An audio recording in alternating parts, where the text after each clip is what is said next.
మనతో ఒక వ్యక్తి ఉన్నారు. ఆయన చదువుకున్నది వేరు, చేసిన ఉద్యోగం వేరు, చేస్తున్న పని వేరు.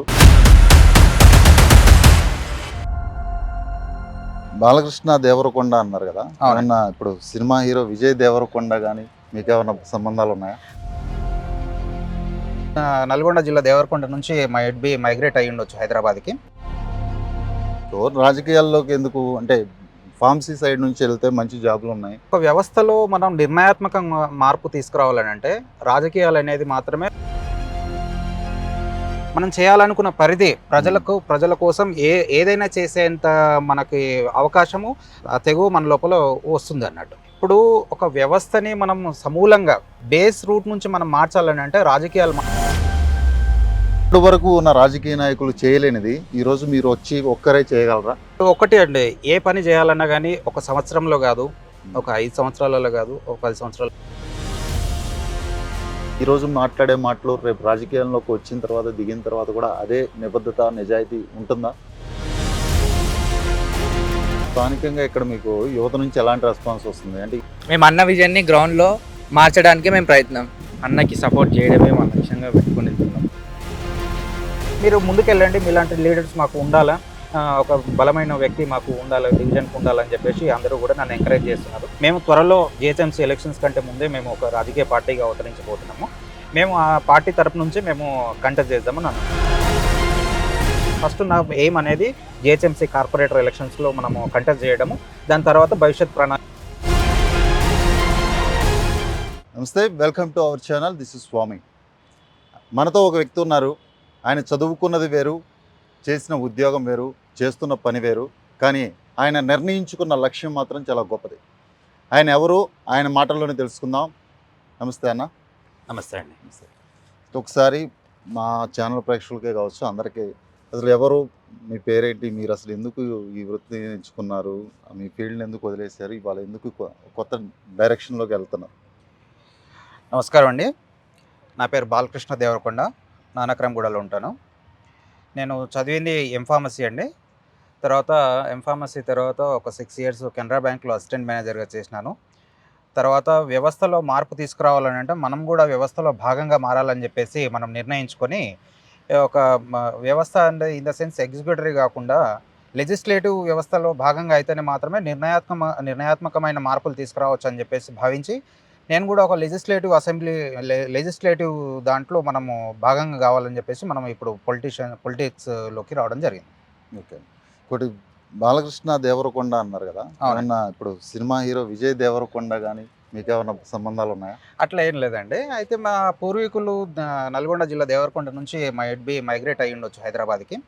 తర్వాత అదే ఊరి పేరుతోటి మమ్మల్ని పిలవడం జరుగుతుంది. ఓకే. అంటే మీరు స్థానికంగా నానక్రమ్గూడ పుట్టి పెరిగిందంతా ఇక్కడ. అవునండి. సో రాజకీయాల్లోకి ఎందుకు అంటే ఫార్మసీ సైడ్ నుంచి వెళ్తే మంచి జాబ్లు ఉన్నాయి, అవకాశాలు బాగుంటాయి. అందులోనూ మీరు అసిస్టెంట్ మేనేజర్గా కెనరా బ్యాంక్లో చేశారంటే అది ఒక మంచి డిజిగ్నేషన్. అవునండి. అలాంటివన్నీ వదిలేసుకొని ఈరోజు రాజకీయాల్లోకి ఎందుకు రావాలనుకుంటున్నారు? ఓకే, అదే నేను ఇంతకు ముందు చెప్పినట్టు ఒక వ్యవస్థలో మనం నిర్ణయాత్మకంగా మార్పు తీసుకురావాలని అంటే రాజకీయాలు అనేది మాత్రమే ఒక సరైన వేదిక అని నేను బలంగా నమ్ముతాను. ఇప్పుడు బ్యాంక్ మేనేజర్గా, లేకపోతే ఏదో ఫార్మసిస్ట్గా, లేకపోతే ఏదో ఒక గ్రూప్ 1 ఆఫీసర్గా ఇట్లా చేస్తే వారి యొక్క పరిధి అనేది చాలా చిన్నది అన్నట్టు. వారు చేయాలనుకున్న సేవ అనేది, వాళ్ళ సర్వీస్ అనేది చాలా చిన్నది అన్నట్టు. ఒకవేళ అదే మనం పాలిటిక్స్లోకి వస్తే కనుక మనం చేయాలనుకున్న పరిధి ప్రజల కోసం ఏదైనా చేసేంత మనకి అవకాశము తెగువ మన లోపల వస్తుంది అన్నట్టు. ప్రజాసేవ చేయాలంటే కేవలం రాజకీయాలేనా? అంటే ప్రజలకి సేవ చేయడానికి రకరకాల మార్గాలు ఉన్నాయి, కానీ రాజకీయాలను ఎందుకు ఎంచుకున్నారు? నేను అదే చెప్తున్నాను. ఇప్పుడు ఒక వ్యవస్థని మనం సమూలంగా బేస్ రూట్ నుంచి మనం మార్చాలని అంటే రాజకీయాలు మాత్రమే సరైన అవకాశం అని నేను బలంగా నమ్ముతున్నాను. అట్లా ఇప్పుడు ఏదైనా సరే, ఇప్పుడు ఒక పొలిటీషియన్, ఒక ఉద్యోగిగా, లేకపోతే ఒక ఐఏఎస్, ఐపీఎస్, లేకపోతే గ్రూప్ 1 ఆఫీసర్గా చేయాలని అంటే వాళ్ళకి 1,00,000 పరిధులు ఉంటాయి. ఏ పరిధి లేకుండా ప్రజల కోసం అపరిమితంగా మనము సేవ చేయడానికి రాజకీయాలు మాత్రమే సరైన వేదిక అని నేను బలంగా నమ్ముతాను. సో ఈరోజు రాజకీయాలు ఎలా ఉన్నాయో మీరు ఆల్రెడీ అన్ని దగ్గరుండి చూస్తూనే ఉన్నారు.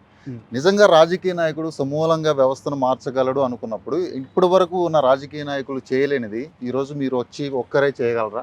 ఈ వ్యవస్థను ఏమైనా మార్పులు చేర్పులు చేయాలంటే ఇప్పుడు గత ఎన్నికల నుంచి మనము మున్సిపల్ ఎలక్షన్స్ కానీ లేకపోతే గ్రామ పంచాయతీ ఎలక్షన్స్ కానీ అంతకుముందు జరిగిన అసెంబ్లీ ఎలక్షన్స్ కానీ మనం అన్నీ అబ్జర్వ్ చేస్తే కనుక ఇప్పుడు రాజకీయాల్లో ఒక కొత్త ట్రెండ్ అనేది స్టార్ట్ అయింది. అంటే ఇంతకుముందు ఎట్లా ఉంటుందంటే చదువుకున్న వాళ్ళు రాజకీయాల్లోకి రావాలి, చదువుకున్న వాళ్ళు రాజకీయాలు చేయాలి, ఉన్నత పదవులు పొందాలి, తర్వాత వ్యవస్థని చేంజ్ చేయాలి అని చెప్పేసి చాలా మంది చెప్పేటోళ్ళు. బట్ సరైన అవకాశాలు రాక చాలా మంది కూడా వారసులు వస్తున్నారు కానీ కొత్త వాళ్ళు రావట్లేదు అన్నట్టు, కొత్త వ్యక్తులు రావట్లేదు, చదువుకున్న వ్యక్తులు రావట్లేదు. కాబట్టి ఈ 3-4 ఎలక్షన్స్ నుంచి మనం ట్రెండ్ గమనిస్తే గనక దాదాపు ఒక 30-40% కొత్త వ్యక్తులు మనకు పరిచయం అయినారు. ఇప్పుడు గత జరిగిన పంచాయతీ ఎలక్షన్స్ కానీ మున్సిపల్ ఎలక్షన్స్ కానీ నిస్వార్థంగా సేవ చేద్దాము అని చెప్పేసి ఎడ్యుకేషన్ బ్యాక్గ్రౌండ్ చాలా మంచి బ్యాక్గ్రౌండ్, ఇప్పుడు ఎల్ఎల్బీలు చేసిన వాళ్ళు కానీ ఎంఎస్సీలు చేసిన వాళ్ళు కానీ గ్రాడ్యుయేషన్లు కానీ కొంతమంది అయితే కానిస్టేబుల్స్, హెడ్ కానిస్టేబుల్, ఎస్ఐలు కూడా రిజైన్ చేసి పబ్లిక్ సేవ కోసం అని చెప్పేసి రావడం జరుగుతుంది. ఇది ఒక మంచి పరిణామము. నేను కూడా అదే బలంగా నమ్ముతున్నాను. ఇప్పుడు అంతకుముందు మూస ధోరణిలో రాజకీయాలు నడిచినేమో కానీ మనం ఇప్పుడు ఒక ట్రాన్సిషన్ స్టేజ్లో ఉన్నాం పాలిటిక్స్లో. మన దేశంలో గమనిస్తే గనక ఎస్పెషల్లీ మన తెలుగు రాష్ట్రాల్లో గమనిస్తే గనక ఇప్పుడు ఉద్యోగపరంగా, ఎకనామికల్గా అండ్ పొలిటికల్గా ఒక ట్రాన్సిషన్ స్టేట్లో ఉన్నాం మనం. అంటే ఒక మార్పుకి ముంగిట మనం ఉన్నాం అన్నట్టు. మార్పు అనేది ఏదో ఒక రోజులో మంత్రదండం వేసి మార్పు జరగాలంటున్నట్టే కాదు. కాబట్టి ఒక 3-4 సంవత్సరాలు 3-4 తరాలు ఇట్లా కంటిన్యూ అవుతూ ఉంటే మనకి మార్పు అనేది ఖచ్చితంగా సాధ్యమవుతుంది. ఆ దిశగానే మనం రాజకీయాలు ఉన్నాయని నేను నమ్ముతున్నాను. ఓకే, మీ ఐడియాలజీ బాగుంది. కానీ మీకన్నా ముందే జయప్రకాష్ నారాయణ గారు, జేడి లక్ష్మణ్ నారాయణ గారు వాళ్ళ జాబులను వదిలేసుకొని ప్రజాసేవ చేయాలి, వ్యవస్థల్లో సమూల మార్పులు తీసుకురావాలని చెప్పి వాళ్ళ ప్రయత్నం వాళ్ళు చేసి కూడా, కానీ వాళ్ళు అనుకున్న ప్రయత్నాలు ఫలించక వాళ్ళు రాజకీయాల నుంచి ఇవన్నీ మనకెందుకు అనుకుని వెళ్ళిపోయే పరిస్థితి చూసాం. అవన్నీ చూసి కూడా మళ్ళీ నేను మార్చగలను అనే నమ్మకం ఎలా అవుతుంది? ఇప్పుడు ఒకటి అండి, ఏ పని చేయాలన్నా కానీ ఒక సంవత్సరంలో కాదు, ఒక 5 సంవత్సరాలలో కాదు, ఒక 10 సంవత్సరాలలో కాదు, ఒక వ్యవస్థలో ఇంత పెద్ద వ్యవస్థలో మనం మార్పు తీసుకురావాలంటే మనకి కన్సిస్టెన్సీ ఉండాలి. మనము ఒకరోజు టాటాయిస్ విన్స్ ద రేస్ అని చెప్పేసి ఒక సంవత్సరంలో ఒక రోజులో ర్యాబిట్ అనేది చాలా బాగా పరిగెత్తగలదు. కానీ రేస్లో విన్ అయ్యేది మాత్రం టాటాయిసే. అంటే కంటిన్యూస్ ఇక్కడ నేనేం చెప్పదలుచుకున్నానంటే కంటిన్యూస్ ఎఫర్ట్ ఉంటే వ్యవస్థలో ఈరోజు కాకపోయినా రేపన్నా ఖచ్చితంగా మార్పు వస్తుందని నేను బలంగా భావిస్తున్నాను. వాళ్ళు ఏంటంటే ఒక 5 years 6 years చేసి వాళ్ళు కొద్దిగా డ్రాబ్యాక్ అయినారు అని చెప్పేసి నేను నమ్ముతున్నాను. సో ఆ క్లారిటీ మీకు ఉన్నప్పుడు లాంగ్ రన్ మీరు అదే మాట మీద నిలబడి అదే విధంగా పోరాడతారా? అవునండి, అదే మాట మీద నిలబడి పోరాడతారు. సార్, ఇప్పుడు రాజకీయాలు అంటేనే ఒక మురిక్కూపం లాంటివి. రాజకీయాల్లోకి వచ్చిన తర్వాత సామాన్యుడు కూడా రాజకీయ నాయకుడిలాగా మారిపోతాడు. అతని క్యారెక్టర్ కరెక్ట్గా ఉంచుకోరు. రాజకీయాల్లోకి వెళ్ళే ముందు ఒకలా ఉంటారు, రాజకీయాల్లోకి వెళ్ళిన తర్వాత ఒకలా మారిపోతారు. రోజుకో పార్టీలు, రోజుకో కండవలు మార్చే పరిస్థితులు ఇప్పుడు మనం చూస్తున్నాం. సో రేపు మీరు రాజకీయాల్లోకి వచ్చిన తర్వాత కూడా ఈరోజు మాట్లాడే మాటలు రేపు రాజకీయాల్లోకి వచ్చిన తర్వాత దిగిన తర్వాత కూడా అదే నిబద్ధత, నిజాయితీ ఉంటుందా? ఇది చాలా మంచి క్వశ్చన్ అండి. అయితే చాలామందికి కూడా ఇదే సందేహం ఉండొచ్చు. ఇప్పుడు మనము ఈరోజు ఏదైతే నిబద్ధతతోటి ఉన్నామో రేపు పొద్దున ఏదైనా పార్టీలోకి వెళ్ళినా లేకపోతే ఇప్పుడు మేము జస్టిస్ మూవ్మెంట్ ఆఫ్ ఇండియా అనే ఎన్జిఓలో ఉన్నాము, మేమే ఏదైనా పార్టీగా మారినా కానీ ప్రజలకు అవసరాల మేరకు ప్రజలకు మంచి జరుగుతున్న అంతవరకు ఏదైతే చేంజెస్ చేసుకోవాలని అనుకుంటున్నామో, ఒక గొంగళి పురుగు అనేది సీతాకోక చిలుకగా మారినట్టు ఎన్జిఓ అనేది ఇప్పుడు రేపు పొద్దున పొలిటికల్ పార్టీగా మారబోతున్న క్రమంలో ప్రజలకు మంచి చేసేందుకు ఏదైనా నిర్ణయాలు సంస్థాగతంగా కానీ లేకపోతే మా క్యాడర్ విషయంలో కానీ ఏమైనా నిర్ణయాలు తీసుకోవాల్సి వస్తే కనుక తీసుకుంటాము. బట్ ప్రజలకు సేవ చేసే అనే నిబద్ధత మాత్రం ఖచ్చితంగా ఇంతే ఉంటుంది. నేను ఏ పార్టీలో ఉన్నా లేకపోతే ఇదే పార్టీలో కంటిన్యూ అయినా కానీ. ఇంకోటి అడిగినారు, మురికి కూపం అంటున్నారు. ఇప్పుడు మన దగ్గర ఒక మురికి కూపం మీరే అంటున్నారు. ఒక మురికి కూపాన్ని మనం క్లీన్ చేయాలని అంటే ఎంతో కొంత మురికి మనకు అంటుతుంది ఖచ్చితంగా. దాన్ని మళ్ళీ తర్వాత మనం కడుక్కోవాల్సిందే. అట్లా మనము అడుగు వేయాలని అంటే మనము అంటుతుంది ఖచ్చితంగా. మనం వ్యవస్థలోకి దిగి మనం క్లీన్ చేద్దామని అనుకుంటున్నాం. ఇప్పుడు వ్యవస్థ బయట ఉండి క్లీన్ కావాలి అని అంటే కాదు. కాబట్టి మనం వ్యవస్థలో భాగమై మనం క్లీన్ చేద్దాం ఆ వ్యవస్థని అని చెప్పేసి మనము అంటున్నాం. ఇదే విధంగా నేను నాలాంటి భావనలు ఉన్న యువతకు అందరికీ కూడా ఇదే నేను మెసేజ్ ఇస్తున్నా. నాతో పాటు జాయిన్ కండి, నాకు సపోర్ట్ చేయండి, తర్వాత మనం అందరం కలిసి వ్యవస్థను మార్చుకుందామని చెప్పేసి నేను విజ్ఞప్తి చేస్తాను. స్థానికంగా ఇక్కడ మీకు యువత నుంచి ఎలాంటి రెస్పాన్స్ వస్తుంది? అంటే ఈ ఏరియాలో ప్రజాసేవలో మీరు కొంచెం ఎంతో కొంత ఒక గుర్తింపు అంటూ పొందారా? లేదా రేపు రాజకీయ పార్టీలోకి ఎవరైనా ఆహ్వానించారా? లేదా మీరే ఒక రాజకీయ పార్టీలోకి వెళ్ళాలనుకుంటున్నారా? ఇప్పుడు మేము జస్టిస్ మూవ్మెంట్ ఆఫ్ ఇండియా అనే ఎన్జిఓలో పనిచేస్తున్నామండి. మేము త్వరలో జిహెచ్ఎంసీ ఎలక్షన్స్ కంటే ముందే మేము ఒక రాజకీయ పార్టీగా అవతరించబోతున్నాము. మేము ఆ పార్టీ తరపు నుంచే మేము కంటెస్ట్ చేద్దామని అనుకుంటున్నాం. ఇప్పుడు నేను ఉన్నటువంటి సేవా గుణాలకి ఉన్నటువంటి పిలిపించిన సేవా కార్యక్రమాలకు పిలుపునిస్తే మా తోటి యువత అందరూ కూడా మా బస్తీలో కానీ లేకపోతే మా డివిజన్లో కానీ చాలామంది అప్రిషియేట్ చేస్తున్నారు. వారికి తోచిన సహాయం నాకు చేస్తున్నారు. మోరల్గా కూడా సపోర్టివ్గా ఉంటున్నారు. మీరు ముందుకెళ్ళండి, మీలాంటి లీడర్స్ మాకు ఉండాలా, ఒక బలమైన వ్యక్తి మాకు ఉండాలి, డివిజన్కి ఉండాలని చెప్పేసి అందరూ కూడా నన్ను ఎంకరేజ్ చేస్తున్నారు. నేను thankful to them. Only GHMC corporation ఎన్నికలనే టార్గెట్గా పెట్టుకున్నారా, లేదా ఇప్పుడు నిన్న వచ్చిన లోక్సభ స్థానాలు పెంచుతున్నాం, అసెంబ్లీ స్థానాలు కూడా రెట్టింపు జరుగుతున్నాయి, రేపు ఫ్యూచర్లో ఒకవేళ అసెంబ్లీ కాన్స్టిట్యూషన్ నుంచి పోటీ చేయాల్సి వస్తే ఆ దిశగా ఏమన్నా ఆలోచిస్తారా? ఇప్పుడు నేను చాలా చిన్న వ్యక్తినండి. ఇప్పుడు చిన్న వ్యక్తిని కాబట్టి చిన్న టార్గెట్లే నేను ఫిక్స్ చేస్తాను. నేను ఎప్పుడు కూడా ప్రాక్టికల్గా ఉంటాను. ఇప్పుడు చిన్న టార్గెట్స్, నేను ఒక పెద్ద టార్గెట్ని పెట్టుకొని దానికి కష్టపడుతూ ఉండను, అట్లా ఉండను. చిన్న చిన్న టార్గెట్లు అచీవ్ స్టెప్ బై స్టెప్ నేను పోతూ ఉంటాను. ఫస్ట్ నా ఎయిమ్ అనేది జిహెచ్ఎంసీ కార్పొరేటర్ ఎలక్షన్స్లో మనము కంటెస్ట్ చేయడము. దాని తర్వాత భవిష్యత్ ప్రణాళిక మా పార్టీ మా సంస్థ ఏమి డిసైడ్ చేస్తుందో దాన్ని బట్టి మేము జిహెచ్ఎంసీ వస్తే మనం గచ్చిబౌలి డివిజన్ నుంచి పోటీ చేద్దాం. సో గచ్చిబౌలి డివిజన్ నుంచి పోటీ చేయాలనుకున్నప్పుడు ఓకే, ఈరోజు కార్పొరేషన్ అంటే పంచాయతీ ఎలక్షన్ చూసుకున్నా కూడా ఈరోజు డబ్బుతో ముడిపడింది. మన పంచాయతీ ఎలక్షన్లో కూడా ఎవరు ఎక్కువ డబ్బు పెడితేనే వాళ్ళు గెలిచే పరిస్థితి చూస్తున్నాం. సో రేపు డివిజన్లో రేపు కార్పొరేషన్లో పోటీ చేయాల్సి వస్తే మీ దగ్గర పంచడానికి డబ్బు ఎంత ఉంది?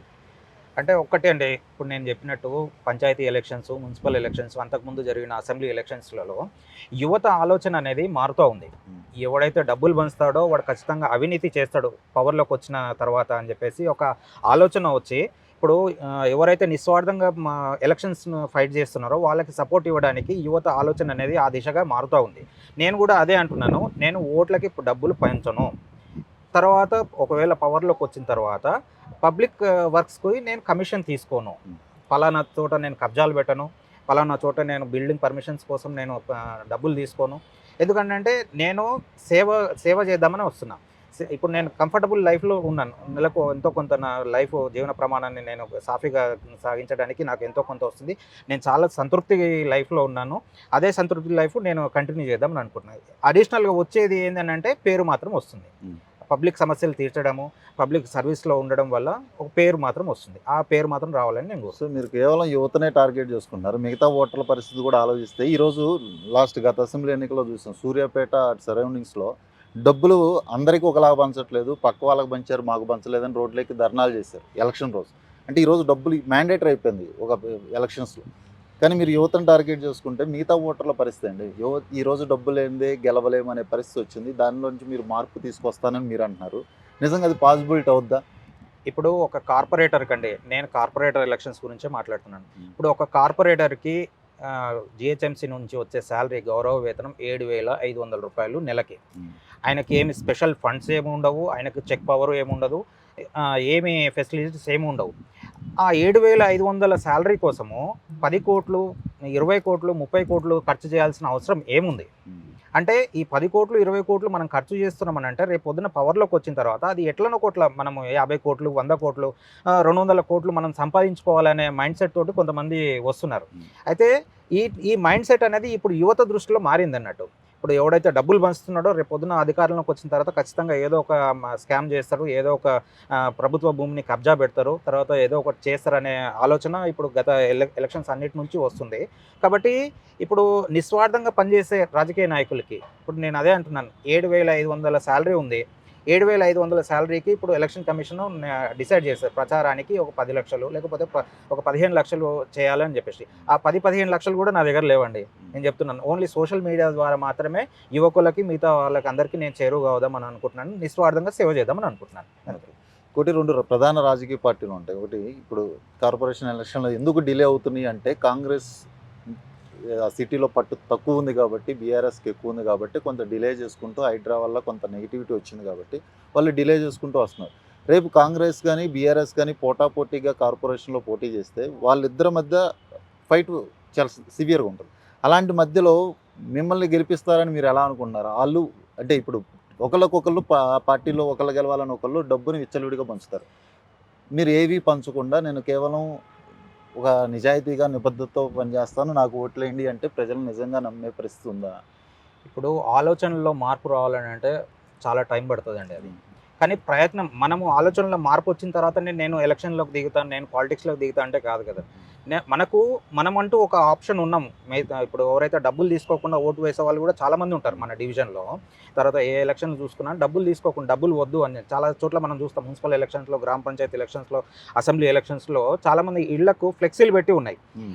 మా ఓట్లు అమ్మబడవు, మా ఓట్లు అమ్మబడవు అని. అట్లా చాలామంది నిజాయితీ పరులైనటువంటి ఓటర్లు వాళ్ళు నోటాకేస్తున్నారు. అంటే ఆప్షన్స్ లేక నోటాకేస్తున్నారు. ఆ నోటా బదులు నాకేమని నేను రిక్వెస్ట్ చేస్తున్నాను. అయితే నాలాంటి వాళ్ళకి ఆ ఓట్లు వేస్తే నిజాయితీ కలిగినటువంటి నాలాంటి యువత ఇంకా ముందుకు వచ్చి ఇంకా ఫర్దర్ ఎలక్షన్స్లలో పార్టిసిపేట్ చేస్తారని చెప్పేసి నేను నమ్ముతున్నాను. ఓకే, ఇప్పుడు ఈ ఇంటర్వ్యూ చూసిన తర్వాత మిమ్మల్ని అటు కాంగ్రెస్ కానీ, బీఆర్ఎస్ కానీ, బీజేపీ కానీ ఎవరో ఒకరు ఈ గచ్చిబౌలి డివిజన్కి కార్పొరేటర్గా మిమ్మల్ని పెడదామని చెప్పి మిమ్మల్ని అప్రోచ్ అయితే మీరు ఏ పార్టీని చూస్ చేసుకుంటారు? ఇప్పుడు నాకైతే నేను నిజాయితీ కలిగినటువంటి నిస్వార్థ సేవ చేద్దామని చెప్పేసి ఒక జస్టిస్ మూమెంట్ ఆఫ్ ఇండియా అనే ఎన్జిఓలో ఉన్నానండి. ఆ ఎన్జిఓ నుంచే నేను పోటీ చేస్తాను. సో ఆ 3 ప్రధాన పార్టీలు ఒకవేళ ఆఫర్ ఇచ్చినా మీరు రిజెక్ట్ చేస్తారు? వెళ్ళండి. ఓకే, అంత నమ్మకం ఉంది మీకు ఈ డివిజన్ మీద? మీకు అంత గ్రిప్ ఉందా? ఖచ్చితంగా మనం అంటే గ్రిప్ అంటే నేను స్టార్ట్ చేసింది ఒక 1 year నుంచి స్టార్ట్ చేసినానండి. అదే అంటున్నా, స్టెప్ బై స్టెప్ నేను పోతాను. నేను ఈ ఒక్క ఎలక్షన్స్ని కంటెస్ట్ చేసి ఇంట్లో కూర్చోవడం అన్నట్టు కాదు. ఎలక్షన్స్లో ఓడినా గెలిచినా ఇప్పుడు మన టఫ్ కాంపిటీషన్ అని మీరే అన్నారు. ఆ టఫ్ కాంపిటీషన్లో మనకు రిజల్ట్ ఏదో వచ్చినా కానీ ప్రజల మధ్యలోనే ఉంటాము. తర్వాత ఎలక్షన్స్లో పోటీ చేస్తాం, తర్వాత ఇంకో రాబోయే ఎలక్షన్స్లో కూడా పోటీ చేస్తాం.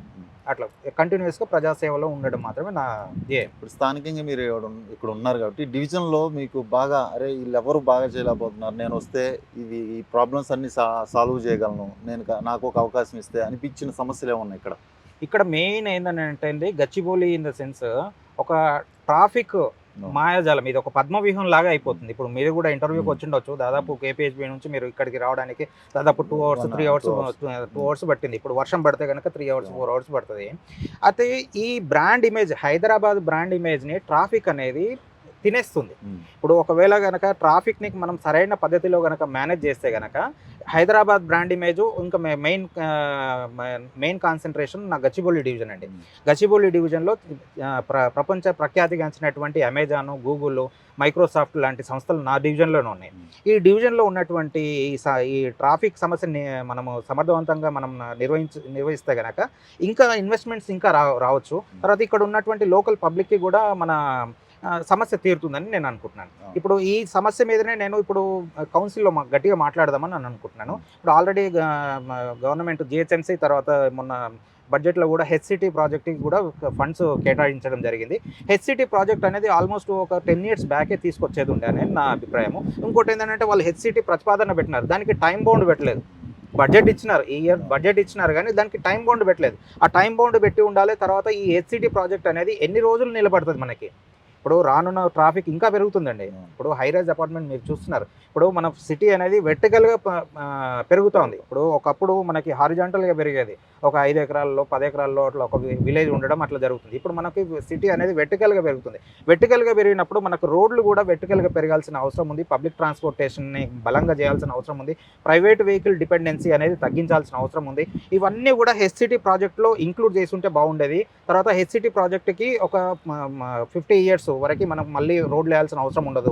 ఒక 20 years, అట్లీస్ట్ ఒక 20 years వరకు కూడా రోడ్లు వేయాల్సిన అవసరం లేదు. హెచ్సిటీ ప్రాజెక్ట్ ఒక 20 years వరకు కూడా నిలబడగలుగుతుంది. రాబోయే తరాల్లో ఎంత ట్రాఫిక్ వచ్చినా కానీ హెచ్సిటీ ప్రాజెక్టు మనకి సర్వ్ చేయగలుగుతుంది అనే నమ్మకం మనకి ఇచ్చి ఉంటే బాగుండేది అన్నట్టు నేను అనిపిస్తున్నాను.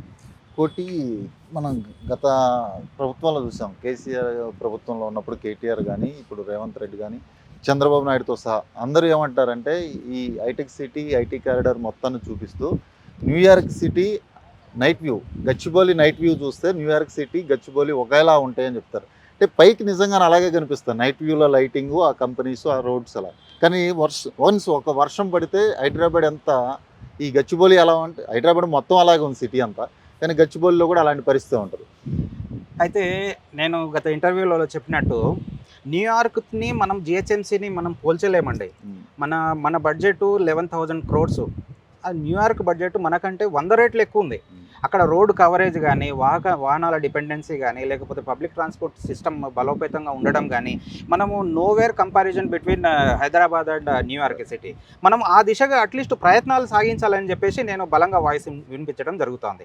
అందులో భాగంగానే నేను ఇందాక చెప్పినట్టు హెచ్సిటీ ప్రాజెక్టు ఎన్నేళ్ల వరకు మనకు నిలబడగలుగుతుంది అని చెప్పేసి మనకు ఒక ఇచ్చి ఉంటే బాగుండేది అన్నట్టు అనిపిస్తుందండి నాకు. ఇంకేమున్నాయండి గచ్చిబౌలిలో సమస్యలు స్థానికంగా? ఇప్పుడు హైడ్రా వచ్చింది. హైడ్రా వల్ల చాలామంది బాధితులు రోడ్డెక్కి మొరబెట్టుకుంటున్నారు. కానీ ఇప్పుడు మీ ఏరియాలో చూసుకుంటే గచ్చిబౌలిలో నానక్రమంలో కూడా కావచ్చు, ఇంకా కొన్ని విలేజెస్ ఉన్నాయి. ఆ విలేజెస్ కంపెనీస్కి అడాప్ట్ చేయడం జరిగింది. అలాంటి బాధితులు ఏమైనా హైడ్రా నుంచి ఇబ్బందులు ఎదుర్కొనే వాళ్ళు ఉన్నారా? ఇంకేమైనా ప్రభుత్వం తరపు నుంచి పేదవాళ్ళు ఏమైనా ఇబ్బంది పడుతున్నారా? ఇక్కడ ఏమవుతుందండి అంటే హైడ్రా స్టార్ట్ చేయడం అనేది మంచిగా ఉంది. హైడ్రా మనం పని చేయడం కూడా మంచిగా ఉంది. కానీ హైడ్రా దాన్ని నిర్వహించే విధుల్లో మానవీయ కోణం అనేది ఒకటి ఇంప్లిమెంట్ చేసుకుంటే బాగుంటుంది అనేది నేను అనుకుంటున్నాను. ఇక్కడైతే ఎక్కువగా ఇష్యూస్ ఏం లేవు. మొన్న ఒకటి మన ఇష్యూ రైజ్ చేసినాం. రంగలాల్ కుంటాలో అక్కడంత సివరేజ్ అంతా ఎస్టీపీ లేకుండా సివరేజ్ కంపెనీస్ నుంచి వస్తుందని చెప్పాము. అక్కడ చుట్టూ కంచె వేయడం జరిగింది. ఎస్టీపీ కూడా స్టార్ట్ చేయడం జరుగుతుంది అన్నట్టు. అట్లా. ఓకే. ఇంకా ఇక్కడ ఎక్కువగా ఐటీ ఎంప్లాయీస్ ఉంటారు, హాస్టలర్స్ ఉంటారు, ఇంకోటి ఉపాధి కూలీలు ఎక్కువ వలస వచ్చి ఇక్కడ ఎక్కువ ఉంటారు. ఇక్కడ మెజారిటీ పీపుల్స్ కొంతమంది ఎక్కువగా అంటే చూడటానికి రిచ్ ఏరియా, కానీ దాని వెనకాల చాలా మంది పేదవాళ్ళు ఉంటారు. అలాంటి వ్యక్తులకు మీరు ఏం చేయాలనుకుంటున్నారు? ఇక్కడ వాళ్ళకి ఎట్లా అంటే లోకలైట్స్లో ఎట్లా అంటే వారు చుట్టూ అద్దాల మెడలతోటి మంచి మంచి కంపెనీలు ఉన్నాయి. ఇప్పుడు అమెజాన్, గూగుల్, మైక్రోసాఫ్ట్, ఇట్లా వాల్యూ మొమెంటమ్, ఇట్లా ఐసిఐసిఐ లాంటి ప్రపంచ ప్రఖ్యాతిగాంచినటువంటి సంస్థలు ఉన్నాయి. కానీ ఆ సంస్థల్లో మా లోకల్ యువత ఉపాధి పొందలేకపోతున్నారు. ఎందుకంటే ఇక్కడ మెయిన్ స్కిల్ గ్యాప్ ఉంది మా లోకల్ యువతకి. తర్వాత కంపెనీల్లో ఎవరైతే పని కావాలని అనుకుంటున్నారో వాళ్ళకి స్కిల్ గ్యాప్ ఉంది. ఇది ఒకటి స్కిల్ గ్యాప్ ఒకటి ఉంది. తర్వాత వేస్ట్ మేనేజ్మెంట్ అనేది చాలా పూర్ ఉందండి మన దగ్గర. ఇంకోటి ఏంటంటే చెత్త, గ్రీన్ ఆటోస్ అని వస్తాయి, అదే క్లీన్ ఆటోస్ అని వస్తాయి, కంటిన్యూగా వస్తూ ఉంటాయి. అవి 2 డేస్కి ఒకసారి వస్తున్నాయి. కానీ ఇక్కడ కమర్షియల్ ఎస్టాబ్లిష్మెంట్స్లో ఎట్లుంటుందని అంటే వాళ్ళకి ఉండే షాపులు కానీ లేకపోతే ఇల్లు కానీ చిన్న చిన్న ఇల్లులు ఉంటాయి. అది వాళ్ళు నెక్స్ట్ డే వచ్చేంత వరకు రోడ్డు మీద చెత్త పెట్టేయడం జరుగుతుంది. అవి కుక్కలు చింపేయడము, చెత్త అంతా స్ప్రెడ్ అవ్వడము జరుగుతుంది. ఒక్కొక్క రోజులు ఏంటంటే ఈ స్వచ్ఛ ఆటోలు అనేవి వారాల పాటు రాకుండా కొంతమంది అది చేస్తున్నారు, రాకుండా ఉంటున్నాయి. అది కూడా వేస్ట్ మేనేజ్మెంట్ అనేది కరెక్ట్ లేదు. అది కన్సర్న్ ఉంది. ఇలాంటి సమస్యలన్నిటి గురించి మీరు ఎప్పుడు ట్విట్టర్లో కానీ లేదా కార్పొరేషన్లో కానీ కంప్లైంట్ ఇచ్చి ప్రజల సమస్యల మీద పోరాటాలు ఏమైనా చేస్తారు? ట్విట్టర్లో పెడుతున్నాం. ఇప్పుడు కూడా ఫీల్డ్లోకి వస్తున్నాము. తర్వాత ప్రజా సమస్యల మీద ఇప్పుడు ఈ రోజే మనము నానక్రామ్గూడలో ఎస్సీ గ్రేవ్ యార్డ్ అనేది ఉంది. దాంట్లో దాదాపు ఒక 2 ఎకరాల పొలం 2 ఎకరాల జాగా ఉంది. ఆ 2 ఎకరాల జాగా చుట్టూ మొత్తం అడవిలాగానే ఉంది. దాంట్లో కనీస వసతులు లేకుండా ఎవరైనా చనిపోతే అక్కడ క్రెమేషన్ చేసి స్నానం చేయడానికి స్నానపు గదులు లేకపోతే ఔటర్ రింగ్ రోడ్డు మీద బండ్లు ఆపుకొని ట్యాంకర్ని పెట్టుకొని మేము స్నానం చేసే పరిస్థితి ఉంది. ఈ విషయమై చాలాసార్లు జిహెచ్ఎంసీకి రిప్రజెంటేషన్ ఇవ్వడం జరిగింది. బట్ వాళ్ళు పనులు డిలే చేస్తున్నారు. ఇంకా దాని మీద మేము ఇంకా పోరాడదామని డిసైడ్ అయినాం. ఇప్పుడు ఎలాగో రాజకీయాల్లోకి రావాలి, కార్పొరేషన్లో దిగి కార్పొరేటర్గా పోటీ చేయాలని ఒక ఆలోచన ఉన్నప్పుడు స్థానికంగా ఇక్కడ ఉన్న ప్రజల్ని అంటే వాళ్ళతో కలిసి కొన్ని స్థానిక సమస్యలపై పోరాటం చేయడం కానీ, కొంచెం ఏదైనా క్యాంపెయిన్ ప్లాన్ చేయడం కానీ, ఆల్రెడీ గల్లీల్లో తిరగటం, అంటే మీకంటూ ఒక ఐడెంటిఫికేషన్ క్రియేట్ చేసుకోవాలి కదా రేపు రాబోయే రోజుల్లో ఎలక్షన్ టైం కల్లా. అలాంటి ఏమన్నా ప్రీ ప్లాన్స్ ఏమన్నా ఉన్నాయా? ఇప్పుడు నేను ఫీల్డ్లో తిరుగుతున్నానండి. ప్రజా సమస్యలు నేను అర్థం చేసుకునే స్థాయిలో ఉన్నాను. ఇప్పుడు నేను ప్రజా సమస్యలను అర్థం చేసుకొని దాని మీద ఏదైనా ఇష్యూస్ ఉంటే జిహెచ్ఎంసీకి రిప్రజెంటేషన్, ఇప్పుడు ప్రస్తుత సైబరాబాద్ మున్సిపల్ కార్పొరేషన్ వాటికి రిప్రజెంటేషన్ ఇవ్వడం జరుగుతుంది. కొన్ని సమస్యలకి మనము సొల్యూషన్ కూడా తీసుకురావడం జరుగుతుంది. ఓకే. ఎలా ఉంది ఇక్కడ స్థానికులు ప్రజలు మీ పట్ల, అంటే వాళ్ళు ఎలా రియాక్ట్ అవుతున్నారు మీరు వెళ్ళినప్పుడు, మీరు చెప్పినప్పుడు? అందరూ ఆదరంగా యాక్సెప్ట్ చేస్తున్నారండి. ఇంకా నేను ప్రజల్లోకి ఇంకా వెళ్తే మంచి రిజల్ట్ ఉంటుందని నేను భావిస్తున్నాను. సో మీరు పార్టీ తరపు నుంచి, ఎన్జిఓ నుంచి పోటీ చేస్తున్నాను, అది రాజకీయ పార్టీగా అంటే దాన్ని రిజిస్టర్ అయిపోయిందా? రేపు ఈ ఎలక్షన్ లోపు చేస్తారా? దానికంటూ ఒక కండవా, ఒక సింబల్ లాంటివి ఉన్నాయా? ఈ ప్రాసెస్ నడుస్తుందండి. ఈ ఎలక్షన్ లోపల రిజిస్టర్ అవుతుంది పార్టీ. ఓకే. సో ఒకవేళ రిజిస్టర్ అయితే ఆ ఎలక్షన్ లోపు అయిపోతే పార్టీ నుంచి పోటీ చేస్తాం. గచ్చిబౌలి డివిజన్ ఇప్పుడు ఇంత అభివృద్ధి చెందింది కదా, గత 10 ఏళ్ల నుంచి వేరే పార్టీ వాళ్ళు కార్పొరేటర్లుగా ఉన్నారు. గచ్చిబౌలికి చాలా వరకు ఇప్పుడు చూస్తున్నాం, ఇంత పెద్ద బిల్డింగ్లు, రోడ్లు, ఐటీ కారిడార్లు చూస్తామంటే చాలా డెవలప్ అయింది. కానీ ఇప్పుడు మీరు చెప్తుంటే స్థానికంగా ఇంకా ఇన్ని సమస్యలు మిగిలిపోయి ఉన్నాయి. ఈ సమస్యలన్నింటిని వాళ్ళు పట్టించుకోలేదా? ఇంకా ఈ సమస్యలను నిజంగా వాళ్ళ దృష్టికి తీసుకెళ్ళలేదా? అంటే గత కార్పొరేటర్లు కూడా వాళ్ళ పరిధి మేరకు, వాళ్ళ శక్తి మేరకు బాగానే పనిచేస్తున్నారండి. కానీ ఏందనంటే ఇక్కడ సమస్యలనేవి చాలా జటిలమైన, సంక్లిష్టమైన సమస్యలున్నాయి. దీనికి తోడు స్టేట్ గవర్నమెంట్ కూడా ఈ ప్రత్యేకమైన గచ్చిబౌలి, ఈ ఐటీ కారిడార్, ఫైనాన్షియల్ డిస్ట్రిక్ట్‌కి సరైన ప్లానింగ్ విషయంలో మున్సిపల్ అడ్మినిస్ట్రేషన్ డిపార్ట్మెంట్ కూడా సరైన ప్లానింగ్ విషయంలో, తర్వాత ఫండింగ్ విషయంలో కూడా హెల్ప్ చేస్తే ఇక్కడ మెయిన్ ప్రాబ్లమ్ ఏందనంటే ఈ చుట్టూ ఉన్న ఐటీ జోన్‌లో ట్రాఫిక్ ఒక్కటి సమస్య తీరిస్తే గనక మిగతా ప్రాబ్లమ్స్ అన్నీ కూడా వాటంతట అవే సాల్వ్ అవుతాయని చెప్పేసి నేను బలంగా నమ్ముతున్నాను. ఇంకోటేంటంటే ఇప్పుడు వర్షం పడిన ఎమ్మటే ఈ రోడ్ల మీదకి రోడ్లు ఉన్నవి రోడ్లే తక్కువ చాలా. తర్వాత వర్షం పడిన ఒక 5 మినిట్స్ వర్షం పడ్డా కానీ ఈ వర్షపు నీరు అంతా కూడా రోడ్ల మీదకి వస్తుంది. దీన్ని అర్బన్ ఫ్లడ్డింగ్ అని అంటారు. ఈ అర్బన్ ఫ్లడ్డింగ్ వల్ల కూడా రోడ్లు డ్యామేజ్ అవ్వడం, తర్వాత ట్రాఫిక్ కంజెషన్ కావడము, ఈ విలువైన అందరి సమయం వేస్ట్ వృధా కావడము జరుగుతూ ఉంది. దీనికి స్టేట్ గవర్నమెంట్ అనేది ఖచ్చితంగా ప్లానింగ్ విషయంలో, తర్వాత రోడ్ల విషయంలో సపోర్ట్ చేస్తే ఈ డివిజన్ మరింత అభివృద్ధి చెంది తర్వాత స్టేట్ గవర్నమెంట్కి మంచి రెవెన్యూ వచ్చే అవకాశం కూడా ఉంది ఈ డివిజన్ నుంచి.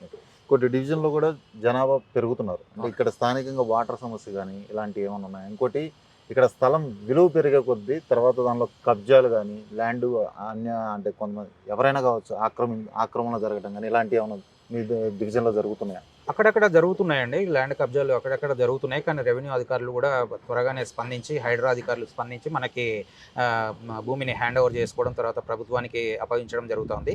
ఇంకో విషయం ఏంటంటే ఇప్పుడు ఇంత ర్యాపిడ్గా పెరిగిన గచ్చిబౌలి డివిజన్లో బస్తీలు చాలా వరకు బస్తీలు ఉన్నాయి. ఇప్పుడు ఒరిజినల్ విలేజ్లలో, ఒరిజినల్ రెవెన్యూ విలేజ్లో బస్తీలు ఫామ్ అయిపోయినాయి. ఇప్పుడు బస్తీలు ఫామ్ అయిపోవడం వల్ల, జనాభా పెరగడం వల్ల మీరు అన్నారు తాగునీరు, తర్వాత డ్రైనేజ్ విషయం. తాగునీటిలో ఏంటంటే మెయిన్ మనకి ఎండాకాలమైనా ఏ కాలమైనా కానీ ప్రెషర్ రావట్లేదండి. ఇప్పుడు ప్రెషర్ రావట్లేదు. ప్రెషర్ రాకపోవడం వల్ల ఇప్పుడు జలమండలి అధికారులు కనుక బస్తీ సర్వేలు చేపట్టాల్సిన అవసరం ఉంది. బస్తీ సర్వేలు చేపట్టి కాంటూన్ సర్వే అంటారు, ఎక్కడ ఎత్తు ఉంది, ఎక్కడ పల్లం ఉంది అని చెప్పేసి కాంటూన్ సర్వే చేపట్టాల్సిన అవసరం ఉంది. చేపట్టి ఎక్కడైతే లో ప్రెషర్ వస్తుందో అక్కడ బూస్టర్స్ పెట్టాల్సిన అవసరం చాలా వరకు ఉంది. ఆ విషయమై మేము కూడా పోరాటం చేస్తున్నాం. ఇంకోటి ఏంటంటే ఒక్కొక్క దగ్గర మంచినీళ్ళ వాటరు, తర్వాత సివరేజ్ వాటర్ రెండు మిక్స్ అయిపోయి వారికి ఇంటికి పంపిణీ చేయడం జరుగుతుంది. ఆ విషయంలో కూడా మేము పోరాటం చేస్తున్నాం. ఇంకోటి మీరు బస్తీల్లో తిరుగుతుంటారు. స్థానికంగా బస్తీల్లో ప్రజలకి ఈ ప్రభుత్వం అందించే పథకాలన్నీ సక్రమంగా అందుతున్నాయా? ప్రభుత్వం నిజంగా చెప్పిన అన్ని హామీలను అమలు చేస్తున్నారా? ప్రజలకు అన్ని రీచ్ అవుతున్నాయా? మ్యాక్సిమం ఎట్లా అంటే ఇక్కడ అంతా కూడా మా ముందు జనరేషన్ అంతా చదువుకోలేదండి. బట్ మా జనరేషన్లో అందరూ కూడా మినిమం ఇంటరు, డిగ్రీ ఖచ్చితంగా చేస్తున్నారు. వాళ్ళు ప్రభుత్వం నుంచి వచ్చే పథకాలన్నీ సక్రమంగానే ఇక్కడ అందుతున్నాయి. కొంతమందికి ఆసరా పెన్షన్లు కొన్ని ఇట్లా అందట్లేదు. బట్ వాటి గురించి కూడా మేము పోరాటం చేసి వారికి ఇప్పించడం జరుగుతాం. ఇంకోటి ఇప్పుడు ఇదివరకు నానక్రామ్ కూడా కావచ్చు, లేదా గచ్చిబౌలి, ఇవన్నీ కొంచెం విలేజెస్, అవునండి, బస్తీలు లాంటి ఈరోజు కార్పొరేట్ కంపెనీస్ రావడంతో అంటే ఇప్పుడు ఎలా ఉండదంటే మన ఊర్లో వేరే వాళ్ళు వచ్చి బతుకుతున్నారు, మనం మాత్రం బతకలేకపోతున్నాం అనే పరిస్థితి వచ్చింది. అంటే ఇప్పుడు అలా ప్రజల్లో ఎలా ఉంటుంది అంటే ఈ స్థలాలన్నీ మనం కంపెనీలకు అమ్మేసుకొని ఈరోజు మనం ఇంకో చోటకి వెళ్ళి వలస కార్మికుల్లాగా, అంటే ఇప్పుడు బిల్డింగ్లు కట్టడానికి వాళ్ళు పనిచేయాల్సిన పరిస్థితి వచ్చింది కదా, వాళ్ళు ఏమనుకుంటున్నారు అలా? అంటే ఎట్లా అంటేనండి, అభివృద్ధి జరగాలంటే ఖచ్చితంగా వేరే దగ్గర నుంచి ఫండ్స్ రావాల్సిందే, వేరే దగ్గర నుంచి మనుషులు రావాల్సిందే. ఇంకోటి ఏంటంటే తెలంగాణకు ఉన్నటువంటి ప్రత్యేకమైన సాంస్కృతిక వారసత్వం ఏంటంటే ఎవరు వచ్చినా, ప్రపంచం మూలం నుంచి ఎవరు వచ్చినా వారిని సాధారణంగా ఆహ్వానించి వారి ఒక సొంత ఊరు వ్యక్తి లాగానే, సొంత ఫ్యామిలీ మెంబర్ లాగానే మాట్లాడే సంస్కృతి తెలంగాణకి, ఎస్పెషల్లీ హైదరాబాద్కు ఉంది. కాబట్టి ఇక్కడ కేసీఆర్ గారు చెప్తూ ఉంటారు, ఈ హైదరాబాద్ అనేది గంగా జమున తేజీబ్, తెలంగాణ అనేది గంగా జమున తేజీబ్ అని చెప్తుంటారు. అది ముమ్మాటికి అక్షర సత్యము. హైదరాబాద్ వాసులు, తర్వాత ఇక్కడ గచ్చిబౌలి డివిజన్లో ఉన్నటువంటి లోకలైట్స్ కంటే అవుట్ సైడర్సే ఎక్కువ ఉన్నారు. ఇంకా ఇక్కడ ఆ ఇష్యూస్ అనేవి ఏమీ లేవండి. మనకి వాళ్ళు రావడం వల్ల ఇంకా మాకు డెవలప్మెంట్ అవుతుందని మన అందరం గుర్తించినారు. అది సామరస్యంగానే ఉంటున్నాం అందరం. ఓకే. ఇప్పుడు రాజకీయాల్లో భాష చాలా ఇంపార్టెంట్ అయిపోయింది. ఎందుకంటే ఈరోజు రాజకీయాల్లో టీవీల్లో చూస్తే రాజకీయ నాయకులు మాట్లాడుకునేది పిల్లలు అంటారేమో టీవీ ఆపేయాల్సిన పరిస్థితి వస్తుంది. మీరు చూస్తే అంటే యాజ్ ఎడ్యుకేటర్గా మీరు చదువుకున్నారు, ఒక లక్ష్యం ఉంది, ఒక వ్యవస్థను మార్చాలని ఒక నిబద్ధతో పనిచేస్తున్నారు కాబట్టి మీ భాషలో సరళత కనిపిస్తుంది. కానీ ఈరోజు రాజకీయాల్లో ఒకరినొకరు తిట్టుకుంటేనే ఏమంటారు, ఒకరినొకరు గుర్తించుకునే పరిస్థితికి వచ్చారు. సో మీరేమంటారు, రాజకీయాల్లో భాష కూడా ఎంతవరకు కరెక్టు? దాన్ని మీరు ఇంత స్మూత్గా మాట్లాడితే మీకు అంటే మీరు ఈ ప్రతి విమర్శ చేయడానికి మీరు తట్టుకోగలరా? రేపు ఎవరో ఒకరు రాజకీయాల్లోకి వస్తే అంతే. రేపు పొద్దున మీరు ఎంత స్మూత్‌గా, ఎంత మంచిగా ఉన్నా, రేపు ఎవరో ఒకళ్ళు వచ్చి మీ మీద మీరు హర్ట్ అయ్యేలా మాట్లాడతారు. కానీ మీరు అలా మాట్లాడలేరు. కానీ మీరు వాటిని ఎలా తిప్పికొడతారు? ఇప్పుడు నాకున్న మిత్రులు కూడా నా మిత్ర బృందం కూడా అన్న ఏదైనా పంచు డైలాగులు కొట్టు, ఏదైనా ఎవరినైనా తిట్టు, విమర్శ పెట్టు, ఖచ్చితంగా బూతులు తిట్టు అని అంటారు. బట్ మన క్యారెక్టర్ అది కదండి. మనం చేయాల్సిన ఒక విద్యావంతుడు రాజకీయాల్లోకి వస్తే ఏ విధంగా ఉంటుంది రాజకీయం అనేది, తర్వాత ఒక విద్య లేని వాళ్ళు రాజకీయం చేస్తే ఎట్లుంటుంది అనేది మనకి స్పష్టంగా మనం పాతి వేసినట్టు ఉండాలని చెప్పేసి నేను నా భాష అనేది నేను చాలా సరళంగా ఉండేటట్టు అందరికీ అర్థమయ్యే విధంగా నేను మాట్లాడతానండి. ఇది విమర్శ చేయాల్సి వస్తే కనుక ఒక నిర్ణయాత్మక విమర్శ చేద్దాం. కానీ వ్యక్తిగత దూషణ కాకుండా నిర్ణయాత్మకంగా వాళ్ళు తీసుకున్నటువంటి నిర్ణయాలు ఏమైనా తప్పు ఉంటే ఆ నిర్ణయాల వరకు మాత్రమే విమర్శ చేసి ఈ వ్యక్తిగత విమర్శలకు దూరంగా ఉండాలని చెప్పేసి నా అభిమతం అండి. ఇక రాబోయేది వర్షాకాలం. ఈ సమ్మర్ అయిపోయిన తర్వాత వచ్చే వర్షాకాలం అంటేనే ఇప్పుడే భయం వేస్తుంది. ఎందుకంటే సమ్మర్లో కూడా వర్షాలు పడితే నేను నిన్నే చూసాను. సో హైదరాబాద్లో వర్షం పడితే ఐటీ ఎంప్లాయీ ఇంటికి వెళ్ళటం నరకం. సో ఇప్పుడు జిహెచ్ఎంసీకి మీరు నిజంగా లాస్ట్ ఇయర్ దానికైనా ఇప్పుడు జిహెచ్ఎంసీ మేలుకోవాలి. కానీ ఇప్పుడు కూడా అలాగే ఉంటారు. ఎప్పటి వర్షాకాలం అప్పుడు అలాగే ఉంటున్నారు. అంటే వర్షం పడితే కారుల్లో కొట్టుకుపోవటం, పడవలు వేసుకొని ఆఫీసులకు వెళ్ళాల్సిన పరిస్థితి.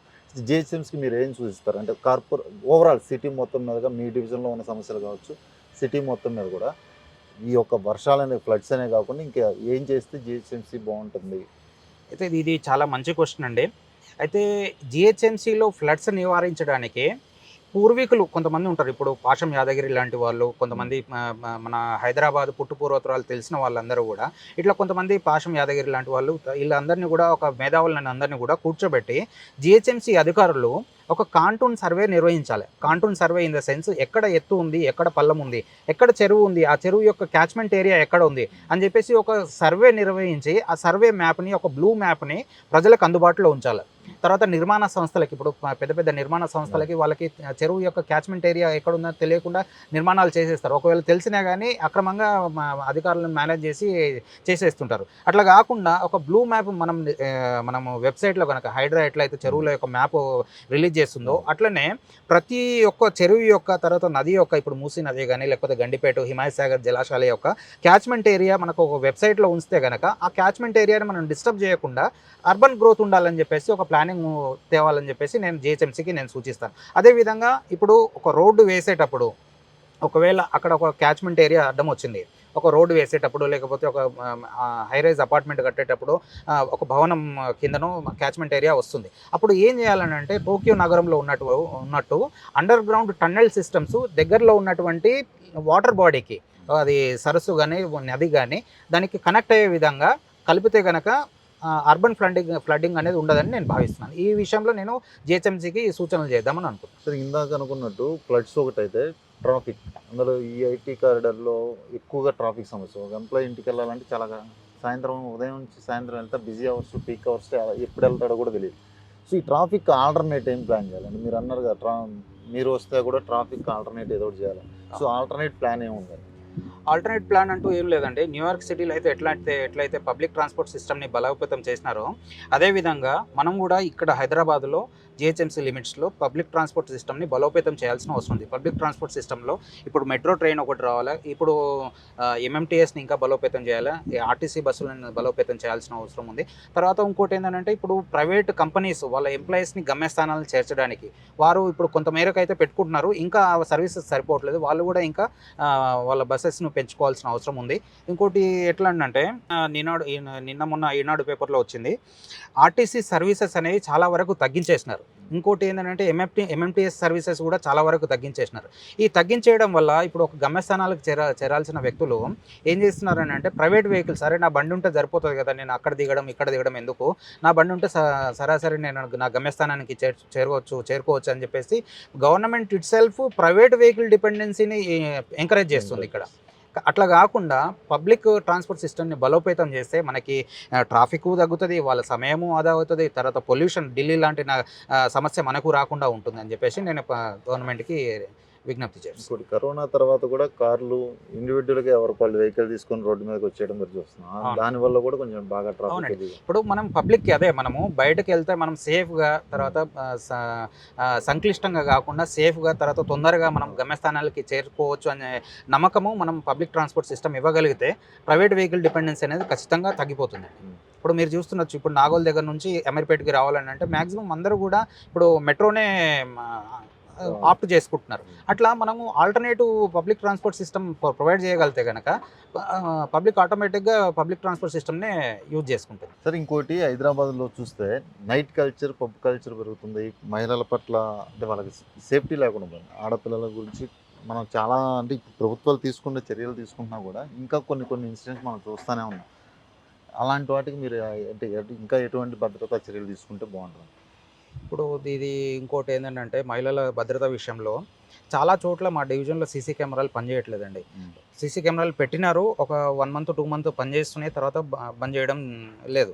ఇది సీసీ కెమెరా నిరంతరంగా వాటిని పర్యవేక్షించాల్సిన అవసరం ఉంది. సీసీ కెమెరాలు ఇంకా ఎక్కువ పెట్టాల్సిన అవసరం ఉంది. అది వర్కింగ్ కండిషన్లో ఉండాల్సిన అవసరం ఉంది. ఇంకోటి ఏంటంటే వారికి కూడా మహిళలకు కూడా వారి ఉన్నటువంటి హక్కుల విషయంలో తర్వాత ఎమర్జెన్సీలో ఎవరిని కాంటాక్ట్ అవ్వాలా అనేది ఇంకా పబ్లిసిటీ చేసే స్టేట్ గవర్నమెంట్ ఆల్రెడీ చేస్తుంది. కానీ ఇంకా పబ్లిసిటీ చేస్తే బాగుంటుంది. తర్వాత ఐటీ కంపెనీస్లో తర్వాత ఎవరైతే ఉమెన్ వర్క్ చేస్తారో ఆ వర్క్ ప్లేస్ దగ్గరికి వెళ్ళి షీటిన్స్ తర్వాత 100 తర్వాత ఇంకా ఆన్లైన్లో ఏదైనా వేధింపులు ఎదురైతే సైబర్ క్రైమ్స్ విషయంలో కానీ ఈ అవగాహన పెంచాల్సిన అవసరం ఉందని నేను భావిస్తున్నాను. ఇంకోటి హైదరాబాద్లో వచ్చాక డ్రగ్స్, ఇప్పుడు ప్రధానంగా డ్రగ్స్ అది రాజకీయ నాయకుల నుంచి ప్రతి ఒక్కరికి అనుకుంది. రీసెంట్గా కొంతమంది రాజకీయ పార్టీ నాయకులు ఎంపీల స్థాయిలో ఉన్న నాయకులే డ్రగ్స్లో దొరికారు. నిజంగా డ్రగ్ కల్చర్ బాగా పెరిగిపోయింది. రేవ్ పార్టీలు ఇవి సిటీ అవుట్కట్స్లో బీభత్సంగా జరుగుతున్నాయి. అవన్నీ రోజు చూస్తున్నాం. ఇప్పుడు మీరు ఆల్రెడీ యువతనే టార్గెట్ చేస్తున్నారు కాబట్టి యువతని మీరు మార్చాలి, మీరు వాళ్ళలో మార్పు కోరుకుంటున్నారు కాబట్టి యువతకి ఏం చెప్తారు ఈ డ్రగ్స్ గురించి కానీ ఈ రేవ్ పార్టీస్ గురించి రేసుల గురించి? డ్రగ్స్ గురించి అని కాకుండా అండి ఏంటంటే యువత చాలా వరకు డిప్రెషన్లో ఉండిపోతుందండి. ఇప్పుడు ఆల్మోస్ట్ 50% 60% ఆఫ్ ద మన ఇండియా జనాభా లోపల 60% ఆఫ్ ద పాపులేషన్ యువతనే ఉంది. ఈ యువత ఉండడం వల్ల వాళ్ళకి సరైన గైడెన్స్ లేకుండా పోవడం వల్ల వాళ్ళు ఉద్యోగ రీత్యా తర్వాత వ్యాపార రీత్యా తర్వాత కెరీర్ విషయంలో కనుక చాలా వరకు మానసిక వేదనను అనుభవిస్తున్నారు. ఆ మానసిక వేదన నుంచి సరైన గైడెన్స్ లేక సరైన ప్రత్యామ్నాయం అదేంటి ప్రోత్సాహం అందించే వాళ్ళు మానసికంగా మోరల్గా ప్రోత్సాహం అందించే వాళ్ళు లేక వాళ్ళు డ్రగ్స్కి తర్వాత వివిధ రకాల గంజాయికి అడిక్ట్ అవుతున్నారు. పోలీస్ వారు కూడా ఈ విషయంలో వాళ్ళకి కౌన్సిలింగ్ సెంటర్స్ ఏర్పాటు చేసి డీ అడిక్షన్ సెంటర్స్ ఏర్పాటు చేసి వారిని డ్రగ్స్ రహిత సమాజంగా మార్చాలని నేను విజ్ఞప్తి చేస్తున్నారు. ఇంకా సరిపోవట్లేదండి. మీరు సింగిల్ ఆర్మీ అంటూ ఒక డైర్ స్టెప్ తీసుకున్నారు. నీతి నిజాయితీ నిబద్ధతతో వెళ్దాం, యువతని లక్ష్యంగా చేసుకుని యువతలో మార్పు తీసుకొద్దాం. సో ఈరోజు యువతని టార్గెట్ చేసుకున్నారు కదా, ఇప్పుడు మీ డివిజన్లో మీకు సపోర్ట్ యువత ఎలా ఉంది? యువత మీకు మద్దతుగా పలుకుతున్నారా? మీరు చెప్పింది వాళ్ళు దాన్ని సరిగా మీరు చెప్పిన దాన్ని వాళ్ళు అర్థం చేసుకుని మీకు సపోర్ట్గా నిలబడతామని మీ ముందుకు వస్తున్నారా? అయితే ఇప్పుడు నేను స్టార్ట్ చేయడం అయితే ఒక్కరితోటే స్టార్ట్ చేసినాను. మా డివిజన్లో ఒక్కరితోటే నేను స్టార్ట్ చేసినాను. ఇప్పుడు నా భావజాలాలు నచ్చి, నా భావాలు నచ్చి, నా ఆలోచనలు నచ్చి నాతో పాటు చాలామంది ఇప్పుడు మా డివిజన్లో యువత అందరూ కూడా నాకు సపోర్టివ్గా రావడం జరిగింది. ఇప్పుడు ఇల్లే కాకుండా ఇంకా చాలామంది బయట నాకు ఫోన్లు చేయడం, మెసేజ్ల ద్వారా తర్వాత ఇన్స్టాగ్రామ్లో తర్వాత ఐటీ ఎంప్లాయీస్ విద్యార్థులు చాలామంది కూడా నాకు సపోర్టివ్గా నాకు మద్దతుగా మాట్లాడుతున్నారు. చాలామంది కూడా మన భావాలకి అలైన్ అవుతున్నారు. ఈ తొందరలోనే మంచి ఫలితాలు వస్తాయని ఆశిస్తున్నాను. ఇప్పుడు వీళ్ళంతా మీ డివిజన్లో ఉన్న యువత? అవునండి. సో వీళ్ళే కాకుండా ఇప్పుడు మీరు అనుకున్న కాలేజీ స్టూడెంట్స్ కానీ ఐటీ ఎంప్లాయీస్ కానీ వీళ్ళందరూ కూడా మీరు చెప్పేదానికి వాళ్ళు అంటే మీకు కూడా వాళ్ళ సపోర్టింగ్ ఖచ్చితంగా ఉందా? అవును, ఉంది. మన భావాలు నచ్చి వాళ్ళందరూ కూడా మనతోటి అలైన్ అవుతున్నారు. మేము కూడా వస్తామన్నా, ఏదైనా మీరు ప్రోగ్రామ్ ఉంటే చెప్పండి, ఏదైనా ఉంటే చెప్పండి, మేము కూడా మీతో టైం స్పెండ్ చేస్తాం, మీ భావాలు మాకు నచ్చినాయి, మీలాంటి వాళ్ళు రాజకీయాల్లో రావాలి అని చెప్పేసి వాళ్ళు మనకు మద్దతుగా నిలబడడం జరుగుతుంది. నేను దాన్ని ముందుకు తీసుకెళ్తాను. ఓకే. అన్న చూశారు కదా, అన్నతో కలిసి తిరుగుతున్నారు, అన్నకి మీరు సపోర్ట్ చేస్తున్నారు. ఇప్పుడు రేపు అన్న కనుక కార్పొరేటర్గా ఇక్కడ నిలబడితే మీరు అందరూ సపోర్ట్ చేస్తారా? ఆయన యువతనే నమ్ముకున్నారు, యువతనే టార్గెట్ చేసుకున్నారు, యువతలో మార్పు తీసుకురావడం కోసమే నేను రాజకీయాల్లోకి వచ్చాను, ఒక వ్యవస్థను చేంజ్ చేద్దాం. సో మీరందరూ ఇప్పుడు ఇక్కడికి వచ్చిన మీరే కాదు చాలామంది ఉన్నారు కదా, సో మీరు అందరూ అన్నకి సపోర్ట్ చేస్తారా? ఎలా ఉంటుంది మీ అందరు సపోర్ట్? మేము సపోర్ట్ అంటూ మేమందరం ఒక ఆర్మీ అన్న. మేము అన్న విజన్ని గ్రౌండ్లో మార్చడానికి మేము ప్రయత్నం చేస్తాం. అన్నకి సపోర్ట్ చేయడమే మా లక్ష్యంగా పెట్టుకొని వెళ్తున్నాం. అన్న మాకు 2-3 ఇయర్స్ నుంచి అన్న మాకు ఈ ప్లాన్ విజన్ అన్ని కానీ మాకు చెప్పడం జరిగింది అన్న. ఇప్పుడు ఈ 2 మంత్స్లో ఉన్న ఎలక్షన్లో అన్న ఎట్టి పరిస్థితుల్లో ఇండిపెండెంట్గా మేము స్ట్రాంగ్గా నిలబడి మేము గెలవనప్పటికీ మేము స్ట్రాంగ్ ఒక ఫోర్స్ అయితే ఇస్తామని చెప్పి తప్పక మేము చెప్తున్నాం అన్న. ఓకే అన్న, ఇప్పుడు మీ డివిజన్ ప్రజలకు ఏమని చెప్పాలనుకుంటున్నారు? నెక్స్ట్ టైం మీరు రాజకీయాల్లోకి వస్తే కార్పొరేటర్గా పోటీ చేస్తే ప్రజలను ఏమని అభ్యర్థిస్తారు? ప్రజలకి మీరు ఎంతవరకు అందుబాటులో ఉంటారు? ప్రజలకు మీరు చెప్పే మాటలేంటి? ఇప్పుడు నేను ఒక నిజాయితీ కలిగిన భావాలతోటి ప్రజాక్షేత్రంలోకి రాబోతున్నాను. కాబట్టి ప్రజలందరూ కూడా నాకు డివిజన్ ప్రజలందరూ కూడా ముఖ్యంగా యువత అందరూ కూడా మహిళలందరూ కూడా నాకు సపోర్టింగ్గా ఉండాలని చెప్పేసి నేను రిక్వెస్ట్ చేస్తున్నాను. మీకు మీ సమస్యల కోసం నేను పోరాడతా. మీ సమస్యలు ఏమున్నాయో నాకు చెప్పండి. మీ సమస్యల కోసం ప్రభుత్వంతో నేను పోరాడి మీకు సమస్యలు పరిష్కారం అయ్యే విధంగా నేను చూస్తానని మీ అందరికీ హామీ ఇస్తూ థ్యాంక్ యూ అండి. ఓకే అన్న, మీరు అనుకున్నట్టు మీ లక్ష్యం వైపు ముందుకెళ్ళాలి, మీరు కార్పొరేటర్గా విజయం సాధించాలని మేము మా ఛానల్ తరఫున కోరుకుంటున్నాం. అలాగే మా సపోర్ట్ కూడా ఎప్పుడు మీకు ఉంటుంది. Thank you so much.